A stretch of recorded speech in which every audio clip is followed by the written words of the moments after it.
ನೋಡಿ ಗೆಳೆಯರೆ, ಇದು ನಮ್ಮ ಭಾವರದು ರಾಗಿ ಹೊಲ.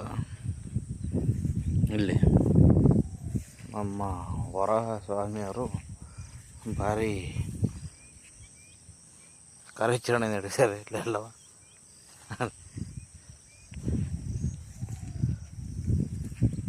ಇಲ್ಲೆಲ್ಲ ಭಾರಿ ಕಾರ್ಯಾಚರಣೆ ನಡೆಸಿ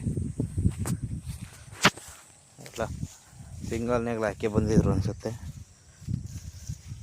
ಇಲ್ಲೆಲ್ಲ ಕೂತ್ಬಿಟ್ಟು ಹೋಗಿದ್ದಾರೆ ಬೆಳಗಿನ ಜಾವದಲ್ಲಿ. ಬಾಡಿಗೆ ಮಾತ್ರ ಕೆಳಗೆ ಬಂದಿಲ್ಲ ಇನ್ನು.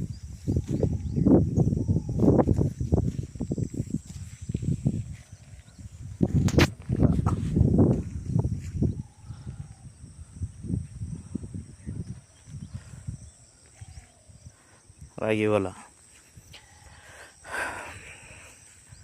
ರೈತರಿಗೆ ಯೂರಿಯಾ ಸಿಗ್ದಲೆ ಹೊಲಗಳೆಲ್ಲ ಹಿಂಗಾಗಿದ್ದಾವೆ ರಾಗಿ.